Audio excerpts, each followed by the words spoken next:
পথের এক চোর ছিল। সে খুব খারাপ লোক ছিল। সে টাকার জন্য মানুষকে খুন করত।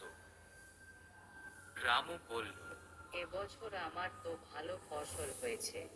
আমি এই ফসলগুলোকে দূরের বাজারে বিক্রি করে দিয়ে আসব। সেখান থেকে আমি অনেক অর্থ উপার্জন করব। সে ফসলগুলো বিক্রি করে অনেক অর্থ উপার্জন করল এবং আসার পথে রাত ঘনিয়ে এলো। এমন সময় সেই চোর তার সামনে এলো। তার হাতে একটা ছুরি। রামু দাঁড়িয়ে পড়ল এবং দেখতে লাগলো। তুমি কে? তুমি কি চাও? আমি জানি তোমার কাছে অনেক টাকা আছে। সেই টাকা আমাকে তাড়াতাড়ি দিয়ে দাও, না হলে তুমি আমার হাতে টাকার ব্যাগ আমি দেব না। চোরটা রামুকে ছুরি দিয়ে আঘাত করল। রামু মারা গেল। চোর তার টাকার ব্যাগ নিয়ে পালালো। টাকা নিয়ে আসবো। কেনার পয়সা নেই দেখি আর